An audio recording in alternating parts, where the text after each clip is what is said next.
শাশুড়িমার হাতের মজার মজার রান্না খেয়ে যেহেতু প্রচণ্ড গরমের পর স্কুল খুলছে বাবুদের, তো আমি কিন্তু আবার ঢাকায় ব্যাক করছি সেই চেনা ব্যস্ত শহরে। হ্যালো এভরিওয়ান, আসসালামু আলাইকুম। এই তো সকালবেলা আমার শাশুড়ি মা মজার চিত্রুটি পিঠা বানিয়েছে।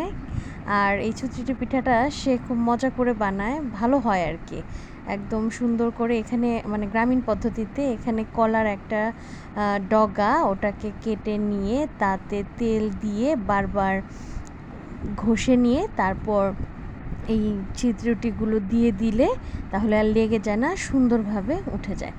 এই দেখেন হাত দিয়ে কিন্তু সুন্দর করে উঠে যাচ্ছে। আর পিঠাগুলো খুব সুন্দর হয়েছিল। এটা সাধারণত ঝোল ঝোল খাবার দিয়ে বেশি ভালো লাগে, তবে এই যে ডিম ভাজি দিয়েও খাওয়া যায়। তো আমরা সকালের নাস্তাটা এই ডিম ভাজি আর চিত্রটি দিয়ে শেষ করলাম। তারপর বাবুদের বাবা তার বাকি দুই ভাইয়ের সাথে মিলে গেল পুকুরে মাছ ধরতে। তাদের ওইখান থেকে অনেক পুকুরে অনেক, যেহেতু পানি এখন কমে গেছে, অনেক ধরনের দেশীয় মাছ আছে। এই যে এখানে আছে টাকি, দেশি কই এবং শিং মাছ। তো এই মাছগুলোকে নিয়ে এসে কাটাকুটি করে দুপুরের রান্নায় চলে যাবে। দুপুরের রান্নায় আজকে থাকবে অনেক আয়োজন। এখানে মিষ্টি কুমড়া কেটে নেওয়া হয়েছে, সব মাছ কেটে ধুয়ে নেওয়া হয়েছে। এখন এখানে বাবুদের বাবা যেহেতু টাকি মাছের ঝুড়িটা পছন্দ করে আমার শাশুড়ি মার হাতে, তো এই টাকি মাছের ঝুড়ি বানানোর জন্য হালকা লবণ এবং হলুদ দিয়ে সেদ্ধ করে নিল। আমি এটা বেছে দিচ্ছি। আর এরপর এটাকে ভর্তা বানানো হবে। তারপর ভর্তা বানাতে বানাতে ওই চুলায় একদম মচমচা দেশি কইগুলোকে ভেজে নিল। আর এই দিকে আরও অন্যান্য রান্না তুলে দিবে বলে মা মশলাটা একটু কষিয়ে নিল। গ্রামের মাটির চুলায় যেভাবে রান্না করুক না কেন, রান্নাগুলো যেন কেমন এক ধরনের স্বাদ হয়। তো কার কার এরকম মাটির চুলার রান্না পছন্দ তারাও কিন্তু কমেন্ট করে জানাবেন। এই যে এখানে মিষ্টি কুমড়াগুলো কিন্তু শিং মাছ দিয়ে রান্না করে নিয়েছে। আর এই দিকে ভর্তাটা বানানো হয়ে গেছে, আমি বানিয়েছিলাম। আর এখন এটা তেলের মধ্যে ছেড়ে দিচ্ছে আমার শাশুড়ি।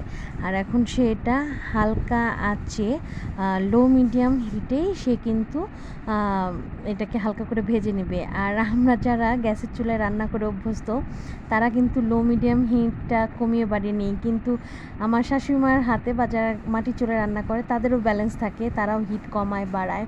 তো এইভাবে করে দেখেন এত মজা সুস্বাদু টাকি মাছের ভর্তা করে নিয়েছি। আর এখন শিং মাছ আলু টমেটো দিয়ে ঝোল করব। এই সব কিছু ধুয়ে কেটে এখন শুধু মাছ চড়িয়ে নিচ্ছে। মানে খুবই অল্প সময়ের মধ্যে এত মজার রান্নাগুলো মা করলো।